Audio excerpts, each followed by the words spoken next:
చదవండి. నేను మిమ్మల్ని కలుసుకొను ప్రత్యక్షపు గుడారములో శాసనముల ఎదుట వాటిని ఉంచవలెను. అప్పుడు నేను ఎవరిని ఏర్పరచుకొందునో వాని కర్ర చిగురించును. ఇశ్రాయేలీయులు మీకు విరోధముగా సనుగుచుండు సనుగులు నాకు వినబడకుండా మాన్పివేశారు. చిన్న ప్రార్థన చేద్దాం.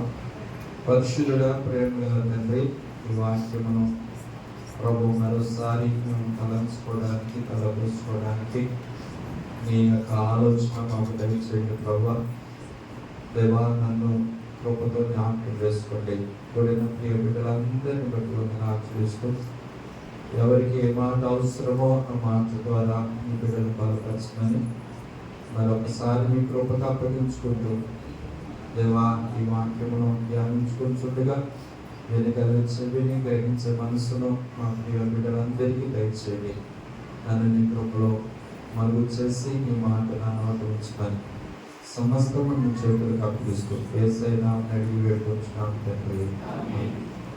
దేవుని బిడ్డగా చదివిన వాక్యంలో సంఖ్యాకాండం 17వ అధ్యాయంలో ఒక సంఘటన మనము జ్ఞాపకం చేసుకుంటున్నాం. ఇక్కడ చిగురించిన అహరోను కథ గురించి రాయబడి ఉన్నది. దేవుని బిడ్డలారా, ఇప్పుడు చదివిన వాక్యం చూడండి. నేను మిమ్మును కలుసుకొను ప్రత్యక్షపు గుడారములోనికి అనే మాట శాసనముల ఎదుట వాటిని ఉంచవలెను అంటారు. అప్పుడు ఎప్పుడు అనేది కూడా ఆలోచన చేస్తే, అప్పుడు నేను ఎవరిని ఏర్పరచుకున్నందునో వాని కర్ర చిగురించు. ఇక్కడ జరిగిన సంఘటన జ్ఞాపకం చేసి ఈ వాక్యం మనము ధ్యానం చేస్తున్నాం.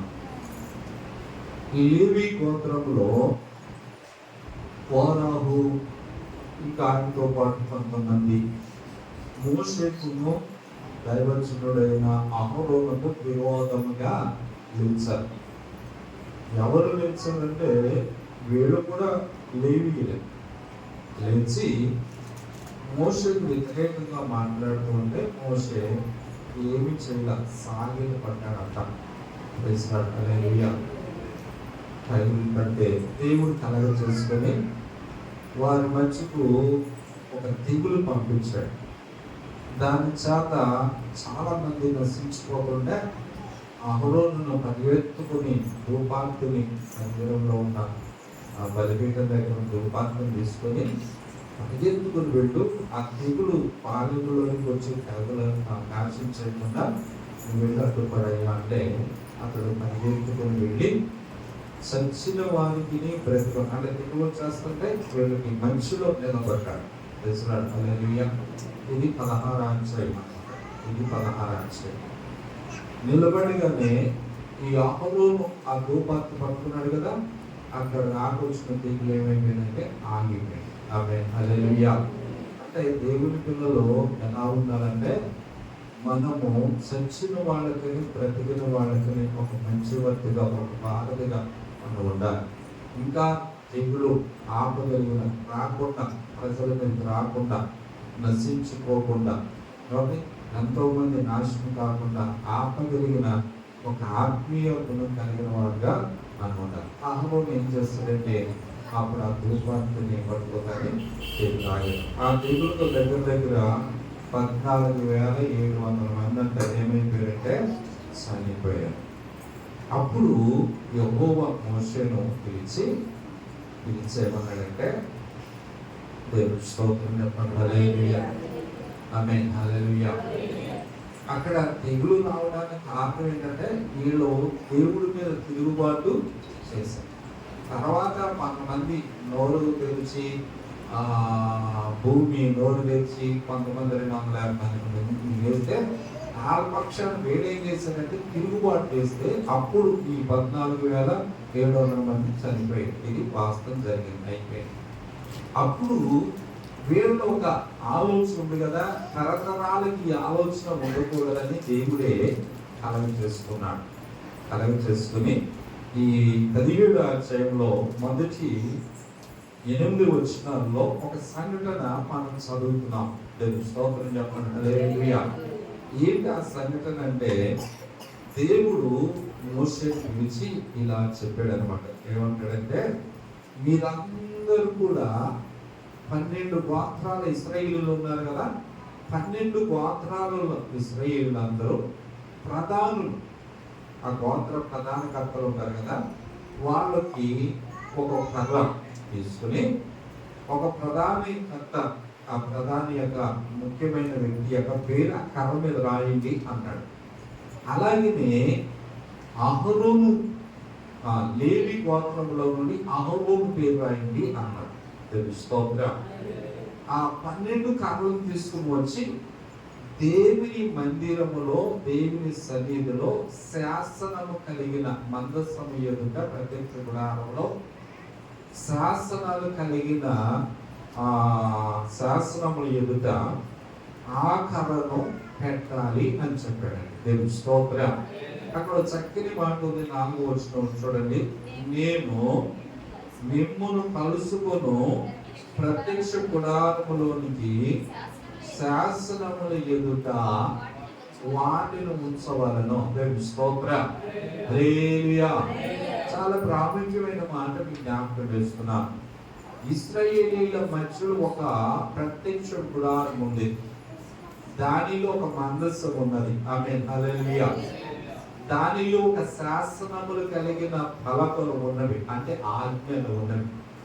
కాబట్టి దాని ఎదుట మీరు ఈ 12 కర్రలను చూసారా తీసుకొస్తే, నేను ఎవరిని ఏర్పాటు చేసుకున్నాను అనేది తెలియచేయడం కొరకు ఆ 12 కర్రలు తీసుకురండి అని చెప్పాడు. ఇప్పుడు తీసుకుని వచ్చి ఆ శాసనములు ఎదురు పెట్టాడు. ఇక్కడ ఏమని రాయబడిందంటే, నేను కలుసుకొను. చూడండి ఏమన్నాడండి, నేను మిమ్ములను కలుసుకోను. స్తోత్రం. చక్కని మాట అండి. దేవుడంట శాసనములు కలిగిన ఆ ప్రత్యక్ష గుడారములో లేక మందసం దగ్గర ప్రభువారు దేవుడు మనల్ని కలుసుకోబోతున్నాడు. దేవుని స్తోత్రం. ఈరోజు ఇక్కడికి వచ్చిన నీవు కూడా జ్ఞాపకం చేసుకో, మనము బస్సు కలుసుకోవడానికి బస్ స్టాండ్కి ఎలా వెళ్తున్నామో, రైలు దగ్గరికి వెళుతున్నామంటే రైల్వే స్టేషన్కి ఎందుకు వెళ్తున్నామంటే రైలును కలుసుకుంటా ఉంటాం. అప్పుడు మన ప్రయాణం సాగడానికి అక్కడికి వెళ్ళాలనుకున్నామో, దేవుడు నీవు కలుసుకునే స్థలమే దేవుని మందిరము. స్తోత్రం. హల్లెలూయా. నువ్వు దేవుని మందిరంలోనికి, సన్నిధిలోనికి ఎందుకు రావాలంటే దేవుని కలుసుకోవడానికి రావాలి. దేవుని సన్నిధిలో, ఆయన సన్నిధిలో ఆయనతో సహవాసం చేయడానికి రావాలి. ప్రభువుని కలుసుకునే స్థలం ఇది. స్తోత్రం. ఆమేన్. హల్లెలూయా. ప్రభువుని ఆరాధన చేస్తూ, ప్రభునామని గొప్ప చేస్తూ, ఆయన మహిమపరుస్తూ ఉన్నప్పుడు దేవుని స్థలంలోనికి నా పిల్లలు వస్తున్నారు నన్ను ఆరాధన చేయడానికి అని ప్రభువారు మనకంటే ముందుకి స్థలంలోనికి వస్తారు. స్తోత్రం. అందుకని ప్రభువు ఉన్న స్థలం అని మనము భయముతో, భక్తితో, వినయంతో, విధేయతో ప్రభుని ఆరాధన చేసే వారిగా ఉండాలి. ఇది స్థలం ఎందుకై అంటే ప్రభువుని కలుసుకునే వాళ్ళు. స్తోత్రం. ఆమేన్. హల్లెలూయా. హల్లెలూయా. ఇద్దరు ముగ్గురు నా నామమున ఏకీభవించిన వారి మధ్యలోన, ఇద్దరు ముగ్గురు నా నామమున ఏకీభవించిన వారి మధ్యలోన, ఏకనైన మన దేవుని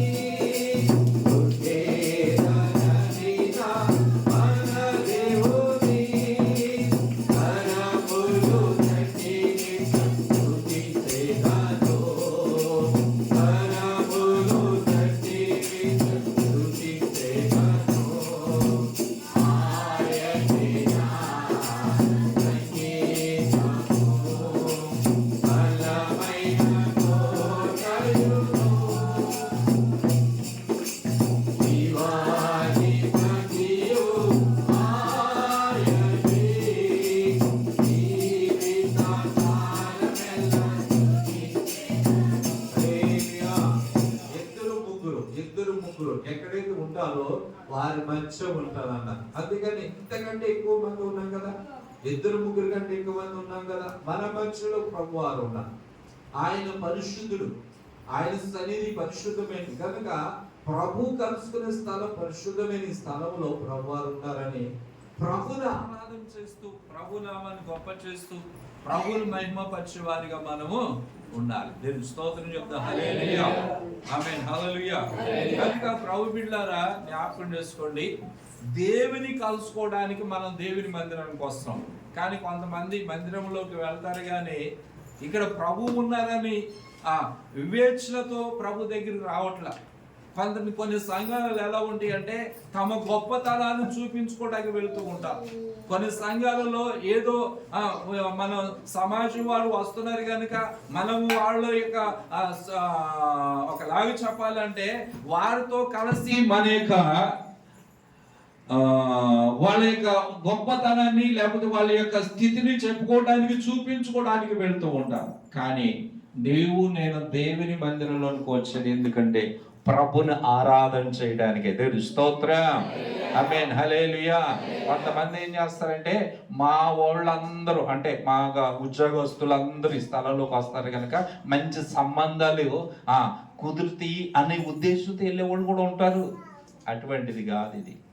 ఏమండి, ఇది కొంతమందికి ఏదో వెళ్ళాలి కనుక వెళుతున్నామని ఒక సినిమా హాల్కు లేకపోతే పార్కు వాటికి వెళ్తారు చూసారా, అలాంటి ఆలోచనలతో మందిరంలోనికి రాకూడదు. ఇది దేవుడు ఉన్న స్థలం, దేవుని ఆరాధన చేసే స్థలం, దేవుడు మనము కలుసుకునే స్థలం. దేవుని స్తోత్రం, ఆమేన్, హల్లెలూయా.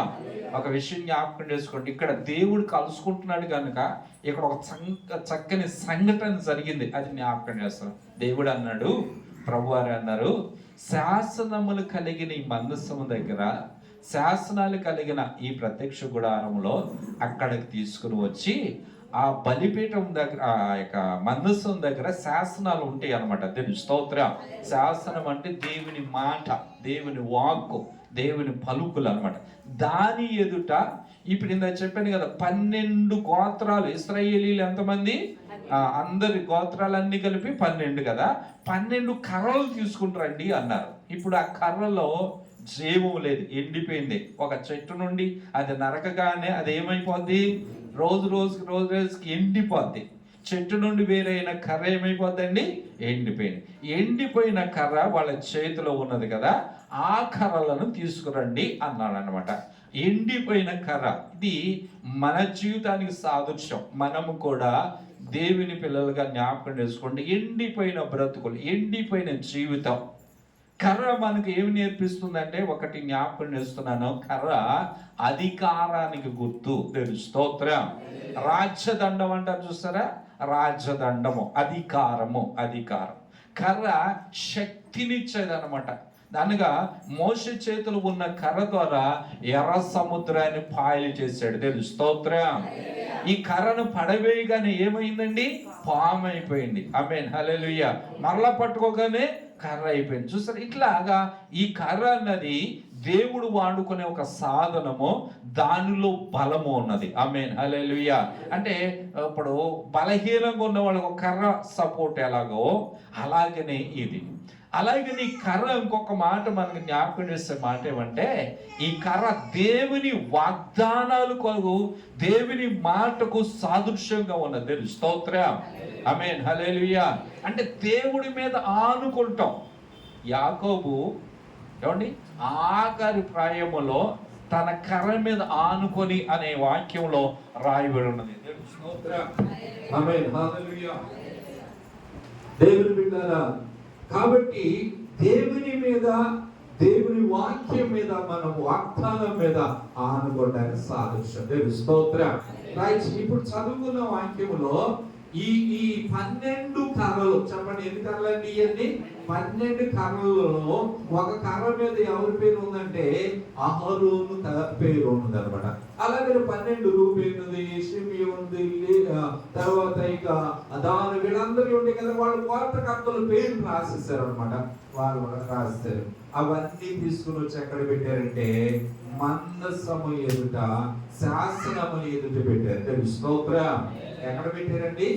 దేవుని మీద ఒక మాట గుర్తు పెట్టుకుందామా, మనము దేవుని వాక్యం ఎదుట ఉన్నప్పుడే, దేవుని మాట దగ్గరకు మనం వచ్చినప్పుడే, నువ్వు దేవుని ఎదుట ఉంటే, వాక్యం అంటే దేవుడే, శాస్త్రం అంటే దేవుడే. దేవుని స్తోత్రం, ఆమేన్, హల్లెలూయా. దేవుని వాక్యము దగ్గరకు వచ్చినప్పుడు నీలోనికి దేవుని ప్రభావం వస్తుంది అనమాట.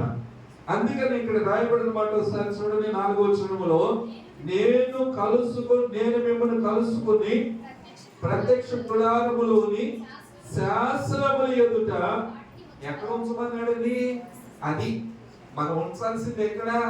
మన కర్రలన్నిటిని తీసుకురావాల్సింది ఎక్కడికంటే శాసనం దగ్గరికి. శాసనం అంటే దేవుని మాటని జ్ఞాపకం చేస్తుంది కదా, దేవుని వాక్యవంతుడు కదా. ఈ దేవుని వాక్యము దగ్గర నువ్వు ఉండాలి. ఆమేన్, హల్లెలూయా. దేవుని మాట దగ్గర నువ్వు ఉండాలి. దేవుని మాట నీలోనికి వెళ్ళాలి. దేవుని మాటని నీ బ్రతుకులోనికి అన్వయించుకోవాలి.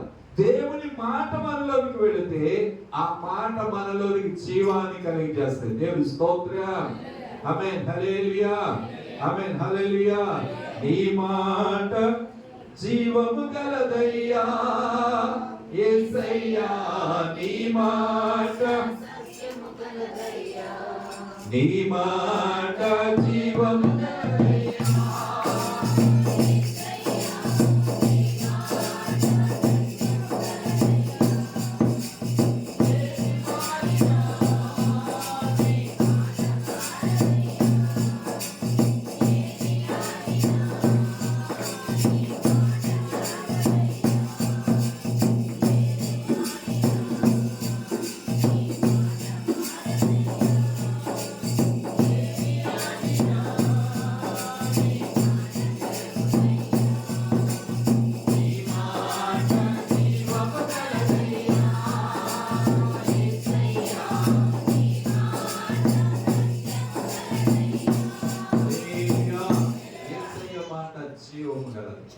యేసయ్య మాట శక్తి గలది, యేసయ్య మాట ప్రభావం గలది. దేవుని స్తోత్రం.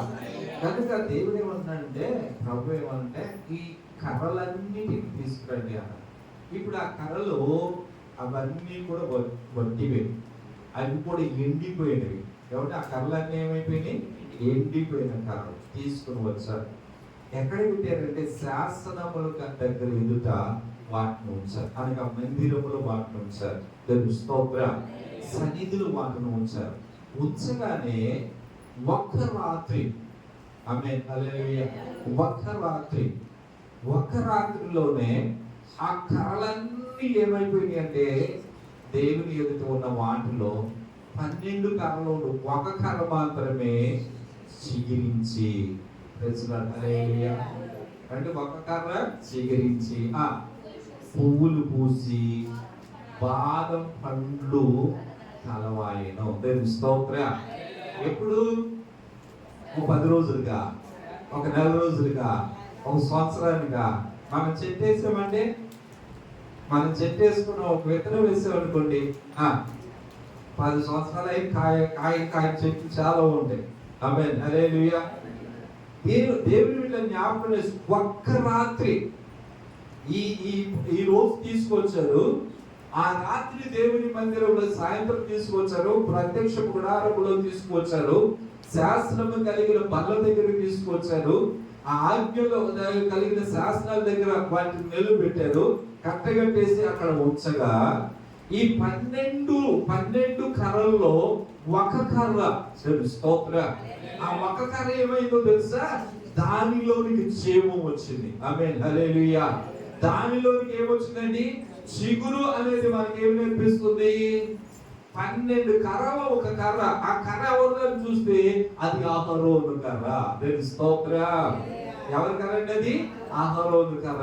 ఇప్పుడు ఈ కర్ర చూడగానే దానిలోనికి ఏమొచ్చిందంటే చిగురు వచ్చింది. చిగురు అనేది అనే మాట మనకు దేని నేర్పిస్తుందంటే, ఎండిపోయింది చెట్టు అంటే వర్షాకాలం ఎండిపోయింది అలా ఉంది. ఎప్పుడైతే దాంట్లోనికి చిగురు వచ్చింది అనుకోండి, అర్థం ఏంటి? దానిలో జీవం ఉన్నది. ఆమేన్, హల్లెలూయా. దాంట్లో ఏముందండి? జీవము ఉన్నది. అంటే ఇది జీవిస్తుంది, ఇది చచ్చిపోదా, మరలా అది ఏమవుతుందంటే జీవం ఉన్నది, మరలా అది బ్రతుకుతుంది అంటే అది గుర్తు. ఆమేన్, హల్లెలూయా. ఈ రోజు దేవుని పిల్లలుగా మనము కూడా ఈ కర్రలాంటి బ్రతుకులే, ఎండిపోయిన జీవితాలు, ఎండిపోయిన బ్రతుకులు, ఎండిపోయిన ఆ అనుభవాలు మనం కలిగి ఉన్నాం. అందుకే భక్తుడు మోడు బారిన జీవితాలను చిగురింపచేయగలవు నీవు. మోడు బారిన జీవితాలను చిగురింపచేయగలవు నీవు. మధురముగా మార్చగలవు నీవు. మధురముగా మార్చగలవు నీవు. మహోన్నతుడా, నీ కృపలో నేను నివసించుగా. నా జీవిత ధన్యతై ఉన్నది. మహోన్నతుడా, నీ కృపలో నేను మహోన్నతుడా, నీ కృపలో నేను నివసించుగా. నా జీవిత ధన్యతై ఉన్నది. హల్లెలూయా, హల్లెలూయా.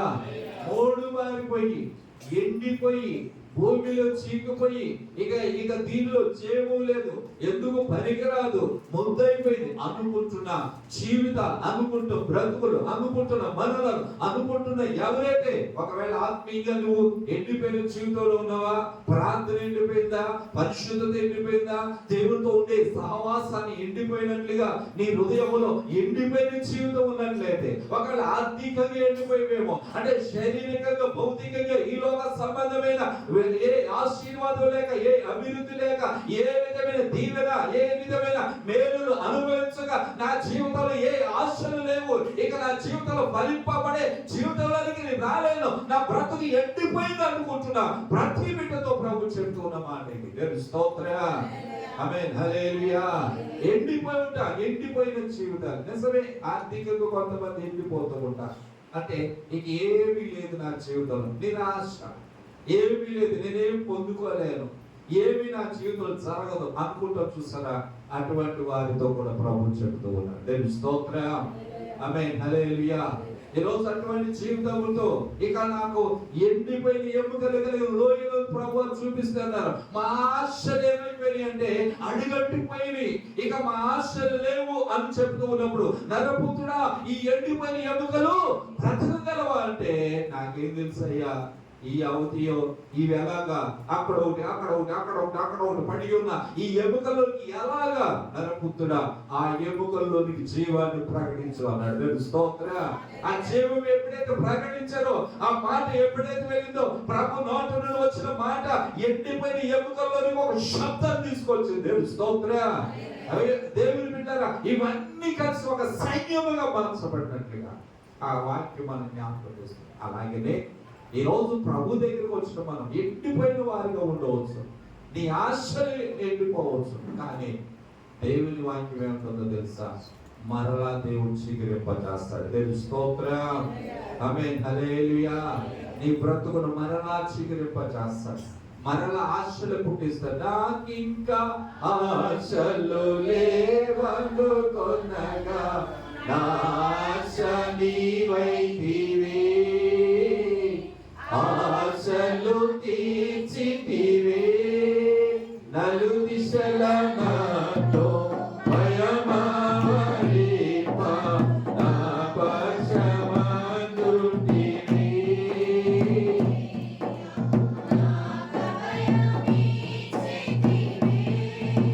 హల్లెలూయా, యేసు నా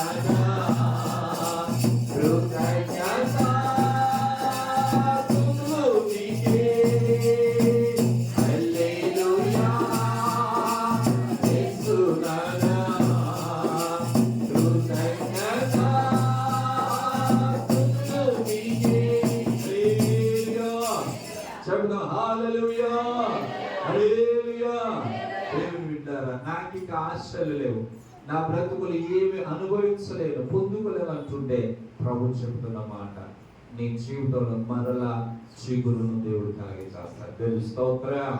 చూడండి చక్కని మాట యోబు ఏమంటాడంటే, యోబు భక్తుడు 14వ అధ్యాయంలో, యోబు గ్రంథము 14వ అధ్యాయము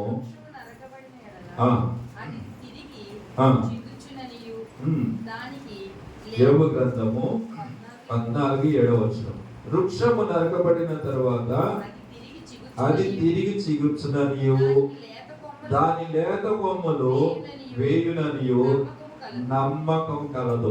స్తోత్రం. ఏంటిదండి? ఒక చెట్టు అంట ఏమైపోవాలి? నరకబడిన తర్వాత తిరిగి అంటే ఏం చేస్తుంది? చిగురుస్తుంది అనే ఒక నమ్మకం ఉంది. ఉందా లేదా? మన ఇంటి దగ్గర కూడా చెట్టు నరికేస్తామండి, ఏముంది? చిగురిస్తుంది అనే నమ్మకం ఉంది. ఆమేన్, హల్లెలూయా. క్రైస్తవ జీవితం కూడా ఇదే నమ్మకం. ఒకవేళ మనము ఈ లోకంలో చనిపోయినా రేపు మరలా దేవుడు లేపుతాడు అనే నమ్మకం అని కలిగి ఉండాలి. దేవుని స్తోత్రం. ఆమేన్, హల్లెలూయా. అర్థం చేసుకోండి, ఒకవేళ ఈ లోకంలో మనం చనిపోతాం, కానీ రేపు యేసయ్య తన పిల్లల్ని ఏం చేస్తాడో తెలుసా? లేపుతాడంట. ఎలాగో చెప్తున్నాడు, చదువుదా. దాని వేరు భూమిలో పాతి పెట్టబడినను దాని అడుగు మొత్తు మట్టిలో చీకిపోయినను. చూడండి, నీటి వాసన మాత్రము చేత చిగుర్చును, లేత మొక్క వలె అది కొమ్మలు వేరు. దేవుని స్తోత్రం చెప్పండి. హల్లెలూయా, హల్లెలూయా. ఇక్కడ ఏమంటున్నాడంటే, అది ఒకవేళ ముద్దైపోయి చీకిపోయింది అనుకోవచ్చు. ఆమేన్, హల్లెలూయా. అది ముద్దైపోయి మట్టిలో కలిసిపోవచ్చు. కానీ ఒకరోజు తొలకరి వర్షం నేల మీద పడినప్పుడు, తొలకరి వర్షం ఎండిపోయిన ఈ నేల మీద పడగానే, తొలకరి వర్షం ఎండిపోయిన, ఎక్కడ చూసిన ఎడారిలాగా ఉంది, ఎక్కడ చూసిన ఎండిపోయిన నేలలాగా ఉన్నప్పుడు, వేసవకాలం అంతా ఎండే, వేసవకాలం అంతా ఎండిపోయి ఇక ఏ విధమైన ఫలము లేక, ఏ విధమైన ఇక ఏది కూడా కనబడడానికి పచ్చదనం అనేది కనబడదు. కానీ తొలకరి వాన రాగానే, దేవుని స్తోత్రం, తొలకరి వర్షము రాగానే మరలా ఆ వాసన, నీటి వాసన దానికి తగలగానే ఆ ఎండిపోయిన మట్టిలో చీకపోతున్న దానిలో ఉండి ఏమొస్తుంది తెలుసా? చిగురు వస్తుంది. దేవుని స్తోత్రం. అంటే ఈ మాట మనకి ఏం తెలియజేస్తుందంటే, ఒక యోగు గారు ఆయన చెప్తున్నది ఏంటంటే, ఒకవేళ మనము మన ఆశలు అడిగట్టిపోయినా, ఇక అన్ని అయిపోయినా, ఏమి లేదు అనుకుని, ఇక నా జీవితంలో ఏమి జరగదు, ఏమి పొందుకోలేము, ఇక నా బతుకైపోయింది, ఇదిగో ఈ మొద్దులాగా భూమిలో చీకిపోయినట్లుగా ఆ బ్రతుకంతా కూడా చీకిపోయిన హృదయం, చీకిపోయిన జీవితంతో అయిపోయింది అనుకుంటున్నా, నీటి వాసన, స్తోత్రం, నీటి వాసన ఏమైందంటే అది తగలగానే, నీటి వాసన దానికి తగలగానే, నీటి చుక్క దాని మీద పడగానే, ఎప్పుడైతే ఈ ఎండిపోయిన మొద్దు మీద నీరు తగిలిందో, నీటి వాసన పడిందో, దానిలో ఉండి ఏమొస్తుందంటే చిగురు అన్నది వస్తుంది. స్తోత్రం. ఆమేన్, హల్లెలూయా. ఈ రోజు అనగా ఈ నీరు అయిన క్రీస్తు, ఈ నీరు అనే వాక్యం నీలోనికి వెళ్ళగానే, నీ బ్రతుకులోనికి, మన బ్రతుకులో, మన జీవితంలో, మన కుటుంబాలు, మన జీవితంలోనికి ఈ నీరు ఎప్పుడైతే ప్రవహిస్తూ ఉంటుందో, ఈ వాక్యం ఎక్కడైతే వెళుతుందో, ఈ వాక్యం ఎవరైతే తాగుతుందో, వారి జీవితంలో ఏమొస్తుందంటే చిగురు వస్తుంది. దేవుని స్తోత్రం. వారి బ్రతుకులు చిగురింపజేస్తారు. ఈ మాట, ప్రభు మాట మనల్ని బ్రతికిస్తూ ఉంటది. ఆమేన్, హల్లెలూయా. దేవుని పెట్టి జ్ఞాపకం చేసుకోండి, పేతురు గారు రాత్రంతా వల వేస్తాడు, రాత్రంతా కష్టపడుతున్నాడు, రాత్రంతా ప్రయాసపడ్డాడు, ఏమి ఫలితం లేదు, ఏ ఆశ లేవు, ఏమి కూడా ఒక్క చావు కూడా పడదు, నిరాశ. ఎవరి తెల్లారిపోయింది, ఏమొచ్చింది ఆయన జీవితంలో? నిరాశ మిగిలింది. ఇక ఇంటికి వెళ్ళేటప్పుడు ఏం మగం పెట్టుకుని వెళ్తాను, ఏమి తీసుకుని వెళ్ళే, భార్యకు, కుటుంబానికి ఏమి తీసుకుని వెళ్తున్నాను, ఏమీ లేదే అనుకుంటున్నా. ఆ సందర్భంలో స్తోత్రం, యేసయ్య వచ్చాడు, ధోనిలోనికి నాకు కొంచెం చోటి అన్నాడు, ప్రభుకి చోటు ఇచ్చాడు. వర్తమాన యేసయ్య చెప్పాడు, 4 మాటలు చెప్పాడు. ఇది చెవిలో పడిని విన్నాడు. నీ నావను కొంచెం లోపలికి వేసి వలవేయి అన్నాడు యేసయ్య. దేవుని స్తోత్రం. అప్పుడు అంటాడు, అయినను రాత్రంతా ప్రయాసపడ్డాం, అయినను ఏమి పడిపోయింది, అయినా నీ మాట, చూడండి ఆ మాట, నీ మాట ఏమన్నాడండి, నీ మాట చొప్పున వాళ్ళ వేదన. ఎవరి మాట అది? యేసయ్య మాట. నమ్మాడు యేసయ్య మాట నమ్మాడు. వాళ్ళు వేస్తారు నీ మాట చొప్పున. అసలు ఈ రోజు జరగటానికి, కార్యం పొందుకోవడానికి ఏమి ఆస్కారం లేదు ఇక్కడ. ఎందుకంటే రాత్రంతా పడని చేపలు, రాత్రంతా ప్రయాసలో ఒక్కటి కూడా పొందుకోలేము. తెల్లారిపోయినా ఎక్కడ పడతాయండి? మేము సముద్రం పుట్టి సముద్రంలో పెరిగి ఎప్పుడు ఎక్కడ ఎలా పడతాయని తెలిసిన వాళ్ళు మాకే పడినప్పుడు బోధకుడు, నేను కాక మొన్న వచ్చిన వాడు, నువ్వు చెప్పితే నువ్వు చెప్పితే ఎక్కడ ఇయ్యాలో మాకు తెలియదా, కానీ నువ్వు చెబుతున్నావు అంటే ఇప్పుడు వరకు నీ మాట విన్నా ఆ మాటలో ఉన్న జీవం నాలోనికి వచ్చింది. స్తోత్రం. కనుక ఈ మాటలో ఉన్న శక్తిని నేను అనుభవించాలని ఆశతో ప్రభు అయినను నీ మాట చొప్పున వాళ్ళు వేస్తానన్నాడు. స్తోత్రం. వేసేయండి వలవీగానే విస్తారమైన చేపల రాశి. స్తోత్రం. విస్తారమైన అంటే దేవుని మాటలు ఏముందండి? శక్తి ఉన్నది. దేవుని మాట ఆశీర్వాదాన్ని పోగు చేశారు. నిరాశతో ఇంటికి పంపించాల, కృంగిన స్థితితో ఇంటికి పంపించాల, బలహీనమైన స్థితితో ఇంటికి పంపించాల. దేవుడు తన దేవుని మాట విన్న పిల్లలను దేవుడు ఒట్టిగా వెళ్ళనిచ్చేవాడు కాదు. స్తోత్రం. అక్కడ ఎన్నో నావలు ఉన్నాయి, ఈయనొక్కడిదే కాదు, వాళ్ళందరికంటే ఇతడు దేవుని మాట మీద విశ్వాసం ఉంచాడు. పేతురు దేవుని మాటకు విధేయత చూపాడు, దేవుని మాటకు లోబడ్డాడు. స్తోత్రం. ఒకవేళ అనుకోవచ్చు అక్కడ ఉన్నవాడు రాత్రి అంత పడి ఇప్పుడు పడియా అనే ఆలోచన వారిలో ఉండవచ్చు. చాలా మంది యేసయ్య మాటకు తల వంచల. ఒకవేళ వాళ్ళు కూడా వేస్తే వాళ్ళు కూడా పడితే, ప్రభు మాటను బట్టి వేస్తే, కానీ ఎవరు ఎవరు తల వంచల, ఎవరు ఆ మాటకు విధేయత చూపలేదు. కానీ ఒక ఆయన అయినను నీ మాట చొప్పున, స్తోత్రం, అయినను నీ మాట చొప్పున నీ మాటను బట్టి నేను వాళ్ళు వేస్తాను అన్నాడు. ప్రభు నమ్మాడు, వేసాడు విస్తారమైన చేపలు. ఆమేన్. హల్లెలూయా. ఈరోజు ప్రభు దగ్గరికి వచ్చిన నీవు కూడా జ్ఞాపకం చేసుకో. మనుషులందరి సంగతి వదిలిపెట్టేసి దేవుడు నీతో ఏం మాట్లాడుతున్నాడో ఆ మాటను పట్టుకో. మనుషుల మాట మనం బలహీనపరుస్తాయి, మనుషుల మాట మనం కృంగింపజేస్తాయి, మనుషుల మాట చేత మనము దేవునికి దూరం అయిపోతూ ఉంటాం. మనుషుల మాటలు విని ఆత్మహత్యలు చేసుకునే వారు ఉన్నారు. కానీ ప్రభు మాట విని ఎవడు కూడా నాశనమైన వాడు లేడు. స్తోత్రం. అయ్యా మనుషుల మాట విని పాడైపోయిన వాళ్ళు ఉన్నారు, కానీ ప్రభు మాట విని ఎవడు పాడైన వారు లేరు. ప్రభు మాట బాగు చేసేది, ప్రభు మాట శక్తినిచ్చేది, ప్రభు మాట ఉన్నతమైన స్థితినిచ్చేది, నీటి వాసన చేత. దేవుని స్తోత్రం చెప్పండి. హల్లెలూయా. నిరాశతో ఉన్న పేతురు దగ్గరికి యేసయ్య వచ్చాడు. నీ దేవుని మాట చేత అతను బలపరిచాడు. వలవేగా విస్తారించాము. అలాగే ఇక్కడ వాక్యం ఏముందంటే ఈ యొక్క యోబుతో అంటున్నాడు, నీవు కూడా నేను కూడా మనము కూడా జ్ఞాపకం చేసుకోవాలి. ఒకవేళ ఒక మొద్దులాగా చీకిపోయి ఎండిపోయి చీకిపోయిన జీవితంలో వెళ్ళిపోయిన ఆకాశం నుండి పడే వాన, ఒక వర్షం, నీటి వాసన అనే మాట రాయబడి, నీటి వాసన మాత్రమే, నీటి వాసన మాత్రము చేత అది చిగుర్చును, లేత మొక్క వలె అది కొమ్మలు వేయును. దేవుని స్తోత్రం చెప్పండి. హల్లెలూయా. చూసారండి, దీనికి ఏం కలిగిందంటే నీళ్లు అనేది తగలగానే దానిలో ఏమొచ్చిందంటే చిగురు వచ్చింది. ఆమేన్. హల్లెలూయా. ఈ నీరు దేవుని వాక్యము, ఈ నీరు దేవుని మాట. ఇది నీలోనికి వెళ్ళగానే నీలో ఉండి ఏమొస్తుందో తెలుసా? చిగురు. నీలో ఉండి మరలా జీవం బయటకు వస్తుంది, మరలా ఆత్మీయత పెరుగుతుంది, మరలా మనలో ఒక గొప్ప ఆధ్యాత్మికమైన స్థితిని దేవుడు పెంపొందింపజేస్తాడు. అందుకే అంటున్నాడు ఈ అహరోను గురించి ప్రభు తెలియజేస్తూ, అహరోను కర్రలు అనగా అక్కడ ఉన్న 12 కర్రలు, అహరోను కర్రలు కూడా దానిలో ఉన్నది.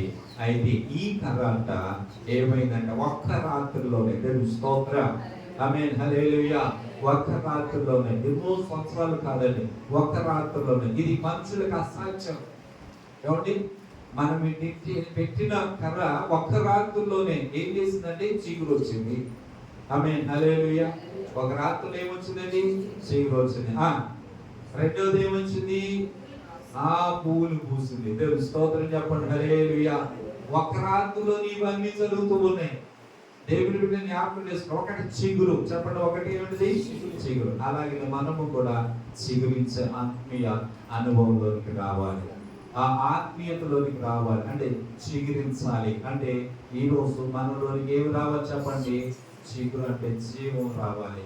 యేసయ్య జీవం నీలోనికి రావాలి. ఎప్పుడంటే శాసనములు కలిగిన మందసం ఎదుట దానిని కర్రలను పెట్టినప్పుడు ఆ శాసనములో ఉన్న శక్తి, ఆ దేవుని యొక్క ప్రభావం ఆ కర్రలోకి వెళుతుంది. దేవుడు ఏర్పాటు చేసుకున్న బిడ్డల్లోనికి ఆ ప్రభావం వెళుతుంది.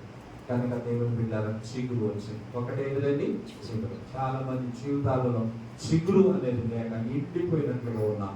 ఈరోజు దేవుడు ఏమంటాడంటే నేను చిగురింపజేస్తాను. దేవుని స్తోత్రం. యెషయా గ్రంథంలో 6వ అధ్యాయంలో ఇంకో చక్కని మాట ఉంటుంది. చూద్దాం చూడండి. 6వ అధ్యాయంలో దేవుని బిడ్డలారా, యెషయా గ్రంథం 6వ అధ్యాయంలో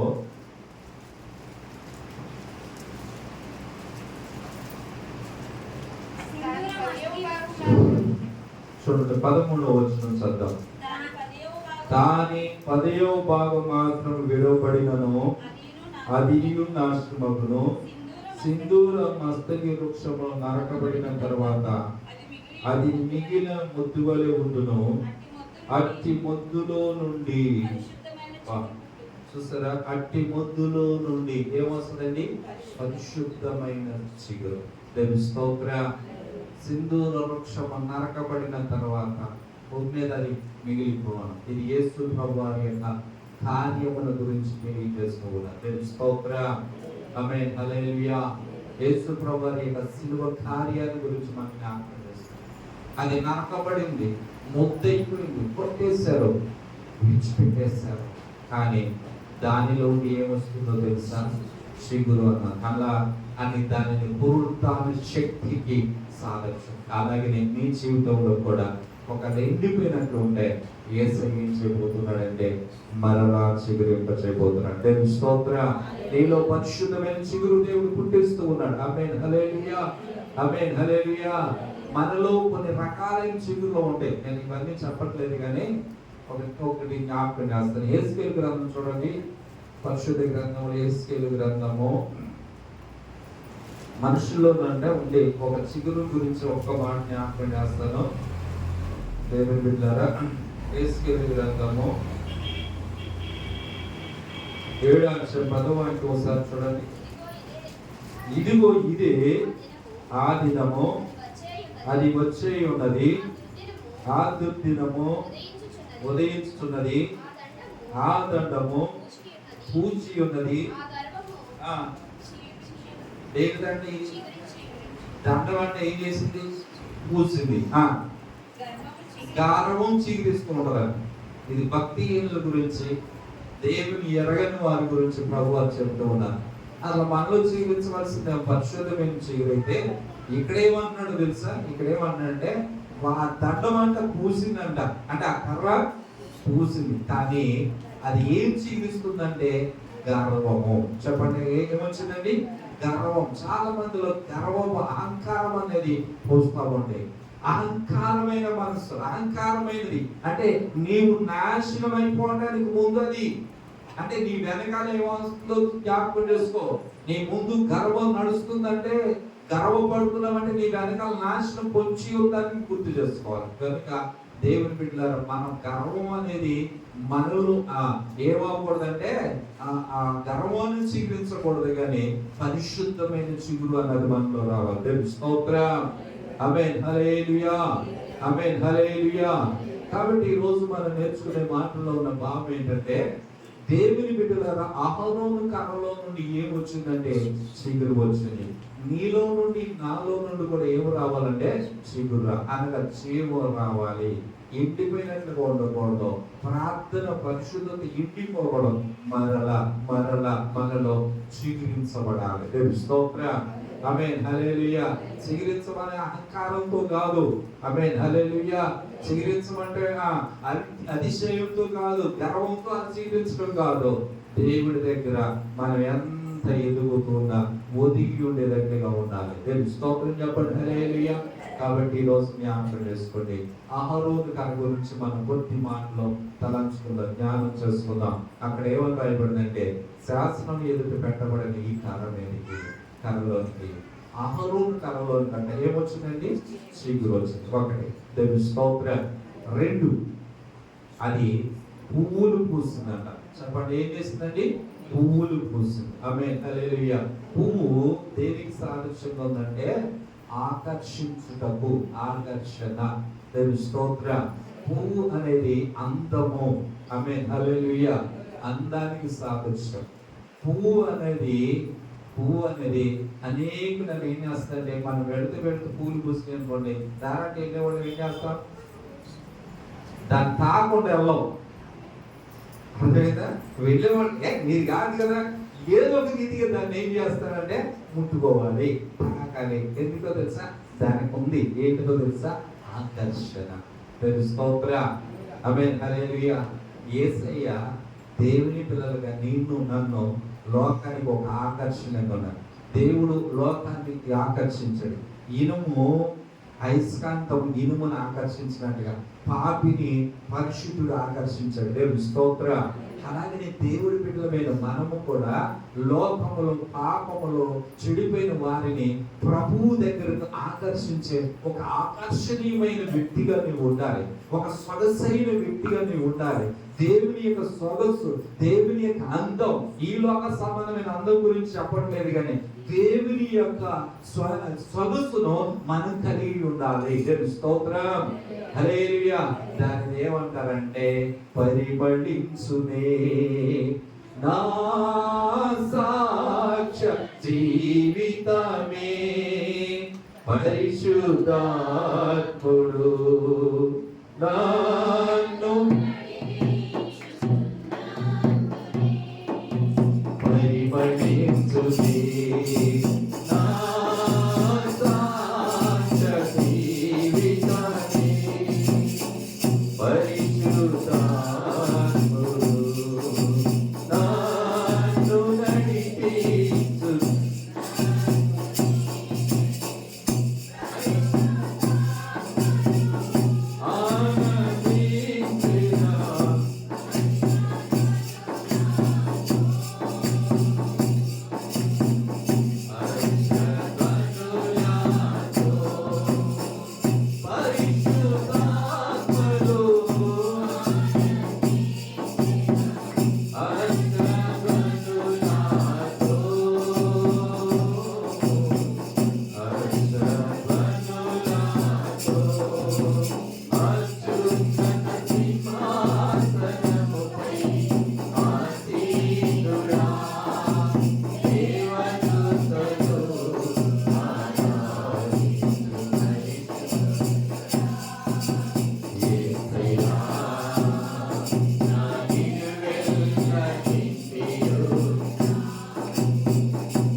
ఆమేన్. హల్లెలూయా. పువ్వులు ఆకర్షించినట్లుగా నీ సాక్ష్య జీవితం ఏం చేయాలంటే ఆకర్షించాలి. దేవుని స్తోత్రం. నీవు అనేకులను క్రీస్తు కొరకు ఆకర్షించే ఆ పుష్పములాగా మన జీవితాలలో ఉండాలి. అనేకులను ప్రభు దగ్గరకు ఆకర్షించేవారుగా దేవుని బిడ్డలుగా మనము ఏమవ్వాలంటే సాక్ష్యాన్ని నిలుపుతాం. ఒక సువాసన, పువ్వులు ఏమొస్తుందంటే సువాసన వెదజల్లుతూ ఉంటారు. సువాసన రావాలి మీలో నుండి. దేవుని స్తోత్రం. క్రీస్తు వాసన మనలో నుండి వెళ్ళాలంటాడు పౌలు గారు. ఆమేన్. హల్లెలూయా. నువ్వు ఎక్కడికి వెళ్ళినా క్రీస్తు బిడ్డలండి, యేసయ్య నమ్ముకున్నవారండి, వీళ్ళ సాక్ష్యం చూడండి, వీళ్ళ అలాంటి వాళ్ళు కాదండి, వీళ్ళు మోసం చేసేవాళ్ళు కాదండి, వీళ్ళు లంచగొండలు కాదండి, వీళ్ళు ఇతరులను ఆశించే వాళ్ళు కాదండి. దేవుని స్తోత్రం. ఆమేన్. హల్లెలూయా. ఒకవేళ ఏదైనా వస్తువు వీళ్ళ ఇంట్లో ఉన్నా అది ఉంచుకునేవాళ్ళు కాదండి, వెంటనే ఇచ్చేసేవాళ్ళు అని చెప్పగలిగిన సాక్షి రావాలండి. దేవుని స్తోత్రం. ఆమేన్ హల్లెలూయా.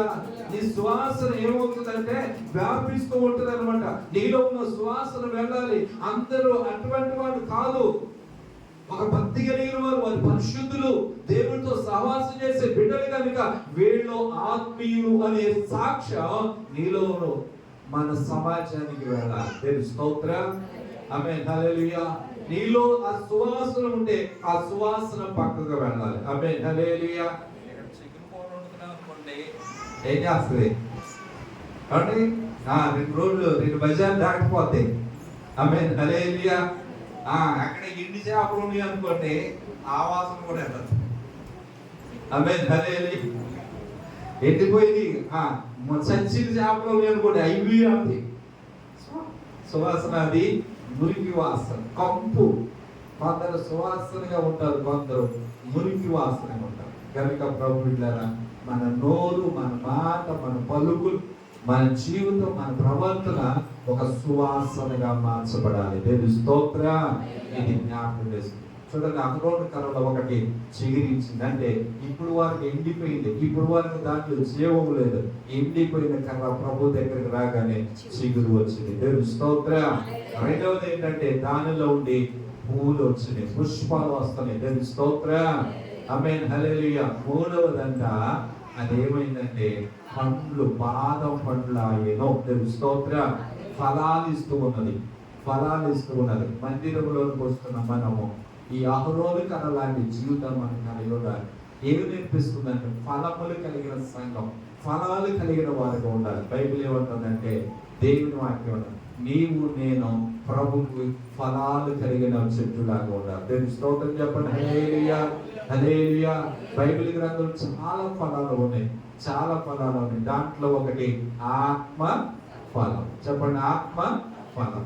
ఆత్మ ఫలం ఏమనగా చెప్పండి, ప్రేమ, సంతోషము, సమాధానము, దీర్ఘశాంతము, దయాళత్వము, మంచితనము, విశ్వాసము, సాత్వికము, ఆశయం. ఎన్ని 9. ఎన్ని 9. ఆత్మ ఫలములు ఎన్ని? ఆత్మ ఫలాలు కాదు, ఆత్మ ఫలం ఒకటే. దేవుని స్తోత్రం. దేవుని ఆత్మ అనే ఫలము నీలో ఉంటే, మనలో ఉంటే, ఈ 9 గుణాలు ఉండాలి. 9 పనులు ఉండాలి. దేవుని స్తోత్రం. ఫలం ఒకటే కానీ దాంట్లో ఉన్నాయి. దాంట్లో నీ 9 గుణాలు అన్నమాట. ఏంటిది? ప్రేమ. ఆమేన్ హల్లెలూయా. ఏముండాలండి? ప్రేమ కలిగి ఉండాలి. మనము యేసయ్య నిన్ను ప్రేమించాడు, యేసయ్య నన్ను ప్రేమించాడు. ఇక్కడ ఉన్న అందరిని దేవుడు ప్రేమించాడు. లోకమును దేవుడు ఎంతో ప్రేమించాడు. దేవుని స్తోత్రం. లోకానంతటిని ప్రేమిస్తున్నాడు. ఆ ప్రేమించిన యేసయ్య గుణం, యేసయ్య బుద్ధి నీలో ఉండాలి. యేసయ్య నీలో ఉంటే ప్రేమ నీలో ఉంటది అన్నమాట. ఆమేన్ హల్లెలూయా. ప్రేమ అనేది మనం కలిగి ఉండాలి.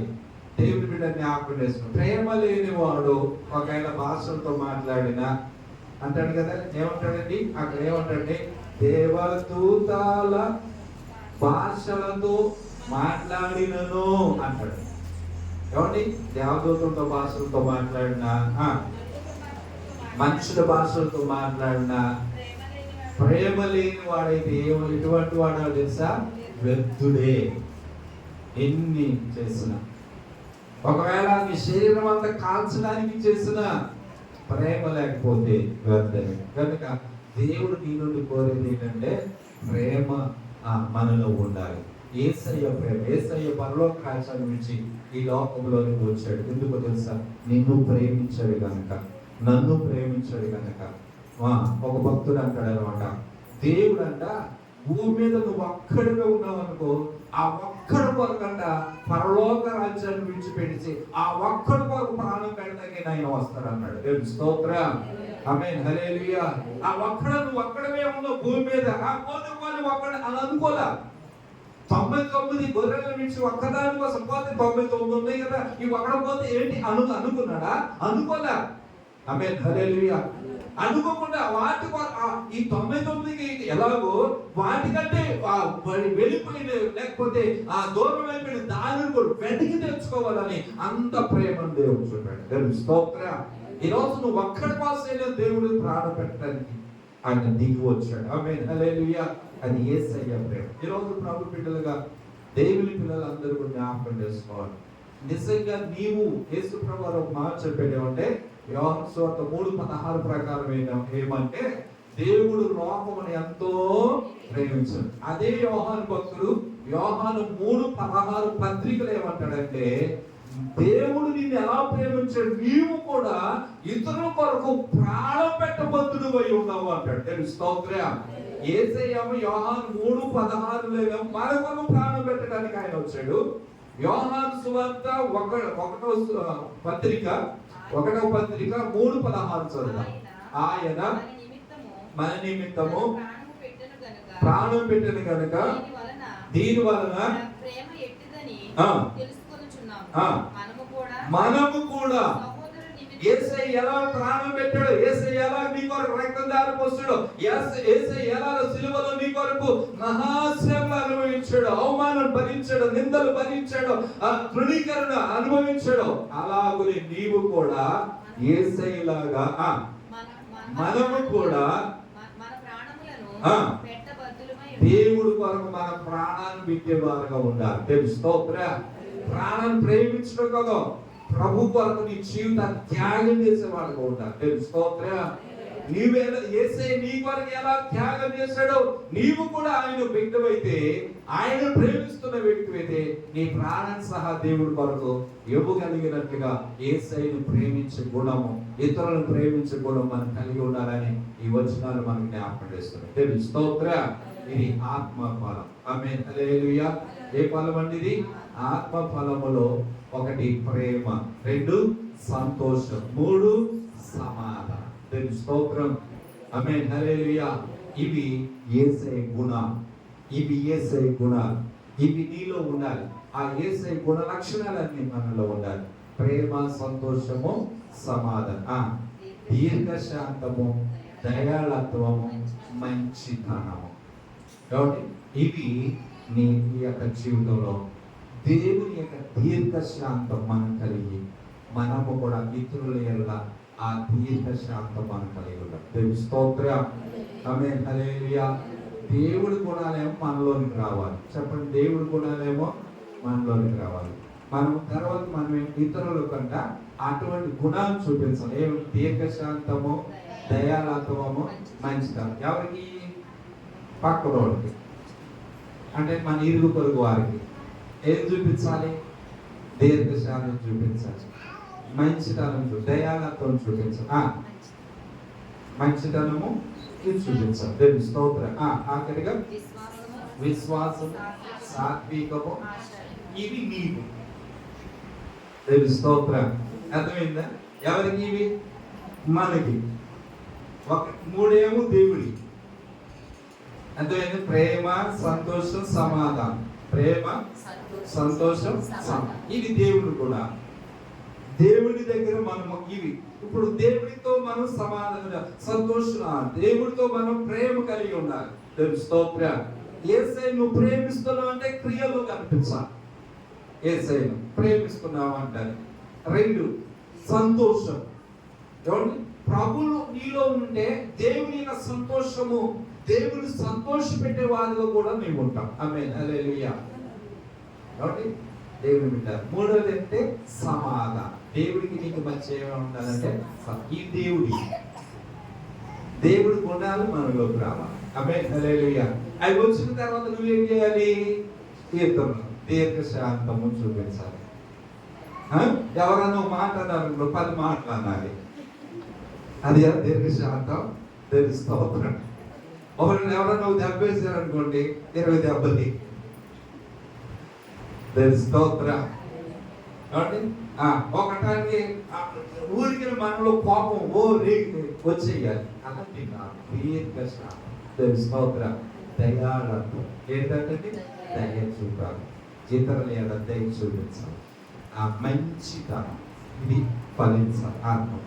ఇక మనలో ఉండవలసింది చెప్తూ ఉన్నాడు అనమాట. ఏముండాలంటే విశ్వాసం. నీకు సంబంధించింది, నీకు సంబంధించి, నాకు సంబంధించి.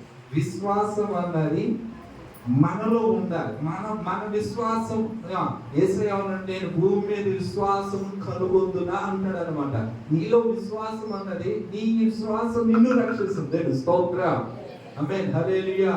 నీ విశ్వాసం నీకు గొప్ప కార్యాలు జరిగిస్తుంది అనమాట.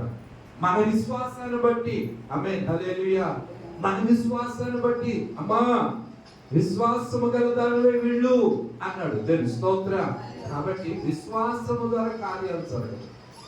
విశ్వాసం గొప్ప కార్యాలు మనలో జరిగిస్తుంది. అది రైట్. అంతేకాదు విశ్వాసము సాత్వికము. కాబట్టి సాత్వికమైన మనసు మనకు అలాగే ఆశా నిగ్రహం. దేవుని స్తోత్రం. ఆశా నిగ్రహం అంటే ప్రతి చూసినల్లా పొందుకోవాలి, తెచ్చుకోవాలి అన్నది కాదు. నిగ్రహ శక్తి అన్నది మనలో ఉండాలి. ఇది ఆత్మ బలము. చెప్పండి, ఇది ఏంటండి? ఆత్మ. ఇంకా కనుక ఈరోజు ఈ అహరోను కాలంలో మనం నేర్చుకుంటున్నాం. ఇంకా చాలా ఉన్నాయి ఫలాలు. ప్రభు చెప్పిన మరోసారి ఫలాల మీద మాట్లాడదాం, కానీ ఈరోజు విన్న మాట జ్ఞాపకం చేసుకోండి. ఇప్పుడు అహరోను కర్ర ఎక్కడ ఉంది చెప్పండి? మందసం దగ్గర, శాసనాల దగ్గర ఆ ఎదుట పెట్టారు. పెట్టగానే దేవుడు ఆ కర్రలు 12 కర్రలు అక్కడే ఉన్నాయి. దేవుడు స్తోత్రం చెప్పండి. 12 కర్రలు అక్కడే ఉన్నాయి, కానీ ఒక కర్రలోనికి సేపు వచ్చింది, అలాగే చిగురించింది. దేవుడు స్తోత్రం చెప్పండి. ఒక కర్రలోనికి ఏమొచ్చిందని? చిగురు వచ్చింది. ఎండిపోయిన కర్ర చిగురించింది. ఆమేన్, హల్లెలూయా. ఈరోజు ఏ స్థితిలో ఎండిపోయావో మరలా నీలోనికి ఏం రావాలంటే యేసయ్య జీవం రావాలి, యేసయ్య శక్తి రావాలి. రెండోది ఏమైందంటే అది పువ్వులు పూస్తుంది. ఏం చేస్తుందండి? పుష్పాలు, పువ్వులు పూస్తుంది. అనగా మనలో ఒక సాక్ష్యం అన్న కలిగి ఉండాలి. మూడవది ఏం కలిగి ఉందంటే అది ఫలాలు ఫలించింది. చెప్పండి, ఏంటండి? ఫలం. అలాగే ఆత్మీయ ఫలాల్లో మనం ఫలించేవారుగా ఉండాలి. దేవుని స్తోత్రం. ఈరోజు మన క్యాలెండర్లో కూడా ఇదే ఉంది. ఏముందో తెలుసా? ఏముందో తెలుసా? నా తండ్రి నాటని చెట్టు ఏమవుతుందంట? దేవుడు నాటిన చెట్టు ఏం చేస్తాండి? ఫలించే వారిగా మనం ఉంటాం. ఫలభరితమైన జీవితం. ఈ అహరోను కాలంలో ఏమొచ్చిందంటే ఫలాలు, చిగురు వచ్చింది, పూలు పూసింది. ఇది ఎన్ని రోజులకి, ఎన్ని సంవత్సరాలకు వచ్చిందో తెలుసా? ఒక్క రాత్రిలోనే. దేవుని స్తోత్రం చెప్పండి. అదే ఈ ఒక్క మాట మీ మనసులో చేర్చుకోండి. ఒక్క రాత్రిలోనే. ఇది మనుషులకు అసాధ్యం, లోకానికి అసాధ్యం. ఇది ఎక్కడ జరగదు, ప్రపంచంలో జరగదు. కానీ నా దేవుని సన్నిధిలో నిలబడిన ఆ కర్రలోనికి ఒక్కసారిగా పుష్పించడం, ఒక్కసారిగా చిగురించడమే కాదు, పుష్పించడమే కాదు, అది ఫలాలు కూడా ఫలించిందంట. దేవుని స్తోత్రం, ఆమేన్, హల్లెలూయా. ఒక్క రాత్రిలోనే జీవితంలో మార్పు చేయగలను, ఒక్క రాత్రిలో అద్భుతం చేయగలిగిన వాడు, ఒక్క రాత్రిలో సాధ్యం చేయగలరు. ఒక్క రోజు చాలు నీ బ్రతుకు జీవితాన్ని మార్చడం కొరకు. దేవుని స్తోత్రం. దేవుని బిడ్డ జ్ఞాపకం చేస్తున్నాడు. ఒక్క రాత్రిలో అద్భుతం చేయగలిగిన వాడు. ఎన్నో సంవత్సరాలు అవసరం. ఒకవేళ ఈ రోజు ఇప్పుడు వరకు జరగని కార్యాలు, ఇప్పుడు వరకు నా జీవితంలో ఏమి జరగట్లేదు అనుకుంటున్నావేమో, నిజంగా దేవుని యొక్క శాసనాల దగ్గర మనం మనసు పెట్టి ప్రభు మీద ఆనుకొని, ప్రభు నువ్వు కార్యం కొరకు ఎదురు చూస్తున్నాను, ఇప్పుడే నా జీవితంలో కార్యం జరగాలని ఆశతో నీ దగ్గరికి వచ్చాను ప్రభు, నువ్వే నా కార్యం జరిగించునైనా, ఇదిగో నీ జీవం నాలోనికి రావాలని ఆశతో నువ్వు ప్రార్థన చేయగలిగితే ఈ రోజు అహరోను కర్రలోనికి ఒక్క రాత్రిలో అద్భుతం చేస్తున్న దేవుడు, ఒక్క రాత్రిలో జీవాన్ని కలిగేసిన దేవుడు, ఒక్క రాత్రిలో చిగురు పట్టించిన దేవుడు, ఒక్క రాత్రిలోనే దానిలో పుష్పాలు పుష్పింపచేసిన దేవుడు, ఒక్క రాత్రిలో ఫలభరితమైన జీవితం, ఫలాలు కలిగిన జీవితం, అందులో సంతోషాన్ని కలిగేసిన, సమాజానికి సంతోషం, అందరికి సంతోషం, ఇంట్లో సంతోషం కలగ చేయగలిగినట్లుగా ఈ రాత్రే ఈ దేవుడు మన పక్షాన్ని కార్యాలు జరిగించును గాక. ఆమేన్, హల్లెలూయా, ఆమేన్, హల్లెలూయా. ఈ రోజు వరకు నువ్వు ఏ స్థితిలో ఉన్నా, ఎలాంటి పరిస్థితుల్లో ఉన్నా, ఏది నా జీవితంలో జరగట్లేదు అనుకున్నా, ఒక్క రోజు చాలు, ఒక్క గడియ చాలు, ఒక్క క్షణం చాలు ప్రభు చేయడానికి, ప్రభు కార్యం తలపెట్టి జరిగించడానికి ఒక్క క్షణం చాలు నీ జీవితంలో అద్భుతం చూడడానికి. స్తోత్రం. నమ్ముదాం, విశ్వసిస్తాం. ప్రభుకి అసాధ్యమైంది లేదు. అహరోను కర్రలో ఇంత కార్యం చేస్తే నీ జీవితంలో ఆ దేవుడే కదా, అహరోను దేవుడి కాదా మనం ఆరాధిస్తున్నది? అహరోను ఎడల కృప చూపిన దేవుడి కాదా? అహరోను అనుకున్నాడు, ఇదిగో వీళ్ళందరూ నన్ను అవమానపరుస్తున్నారు, వీళ్ళందరూ కూడా ఇదిగో వాళ్ళందరూ ఇశ్రాయేలీలందరూ నువ్వేనా దేవుడు ఏర్పాటు చేసుకున్నావు, మాకు తెలుసయ్యా అని అవమానపరుస్తూ ఉన్నప్పుడు దేవుడు వాళ్ళందరి మధ్య నేను ఏర్పాటు చేసుకున్నవాడు, నేను విమోచించుకున్నవాడు, నేను ఇతని పట్ల ఒక ప్రత్యేక సంకల్పం కలిగి ఉన్నాను రుజువు చేయడానికి, వాళ్ళ సనుగులు ఆపడానికి, వాళ్ళ యొక్క నిందలు ఆపడానికి, వాళ్ళు ఈ అహరోను విషయంలో, ఈ లేవి విషయంలో వాళ్ళు ఏమైతే అనుకుంటున్నారో ఈ కార్యాలన్నీ కూడా ఇదిగో నేను ఇతని పక్షాన్ని నిలబడని తెలియచేయడానికి, రుజువు చేయడానికి ఒక్క రాత్రిలో అద్భుతం చేశాడు. దేవుని స్తోత్రం, ఆమేన్, హల్లెలూయా. అహరోను వలె కృంగిపోయి, అహరోను వలె అధైర్యపడిపోయి, అందరి చేత అవమానపరచబడి, దూషించబడుతూ ఇక మనుషులు తృణీకరించబడిన జీవితంలో మనం ఉన్న ఈ రోజు ప్రభువారు అహరోనును అందరి ఎదుట గనులుగా మార్చాడు, అవమానాన్ని ఆశీర్వాదకరంగా మార్చాడు. అందరి కర్రలు అలాగే ఉన్నాయి, కానీ అహరోను కర్ర ఏమైందో తెలుసా? చిగురించింది. అహరోను కర్ర చిగురించింది. ఒకవేళ ఆయన బయటికి ఆ కర్రను దైవజనుడైన మోషే తీసుకుని వచ్చి చూపిస్తూ ఉన్నప్పుడు, ఆ ప్రత్యక్ష గుడారం ఎదుట మనందరూ చూస్తున్నప్పుడు ఎలా ఉంటుందో ఆలోచించేది. అహరోను ఎలా ఉంటాడో ఆలోచించేది. అంటే నా దేవుడు ఎంత కృపగలవాడు, ఎండిపోయిన నా కర్రలోనికి ఇంత కృపనిచ్చాడా, ఇంత జీవాన్ని ఇచ్చాడా, ఇంత ధైర్యం చూపించాడా. నా కర్ర కూడా ఎండిపోయిన అందరి కర్ర లాంటిదే, కానీ నా దేవుడు నన్ను సిగ్గుపడనీయలేదు. ఇంతమంది మధ్యలో నన్ను దేవుడు సిగ్గుపడనివ్వలేదు. తను నమ్ముకున్న బిడ్డలను సిగ్గుపడనీనని రుజువు చేశాడు నా దేవుడు అని ఒకవేళ సాగిలపడి ప్రభు స్తుతించాడు. ప్రభువా, ఈ కర్రను ఎంతగా ప్రేమించావు, ఈ ఎండిపోయిన బ్రతుకుని ఎంతగా జీవాన్ని కలిగి చేసావు, ఈ ఎండిపోయిన బ్రతుకులకి ఎంత ఫలవంతమైన జీవితం ఇచ్చావయ్యా, ఎంత కృపామయుడు అని, అంత దయగలవాడు అని ప్రభు స్తుతించి ఉంటాడు. ఈ రోజు ఇక్కడికి వచ్చిన నీవు కూడా ఒకవేళ ఈ రోజు వరకు ఎండిపోయానండి, నా జీవితంలో ఏమీ జరగట్లేదు ఆశ ఉన్నట్లయితే, నిరాశతో ఇక్కడ ఉన్నట్లయితే చెప్పు. అహరోను దేవుడు ఈ రోజు మన మధ్య కూడా ఉండి తన కార్యం జరిగించను కాక. తల చిన్న ప్రార్థన చేసుకుందాం. దేవుడు ఆ రోజు ఒక గొప్ప కార్యం, ఒక రాత్రిలోనే, ఎన్నో రాత్రులు పట్టక్కర్లేదు తల్లి, అమ్మా అయ్యా, ఎన్నో సంవత్సరాలు అవసరం లేదు చేయడానికి, ఒక దినము కూడా చేయగలిగిన సమర్థుడు ప్రభు వారిని జ్ఞాపకం చేసుకుందాం, ప్రార్థన చేసుకుందాం.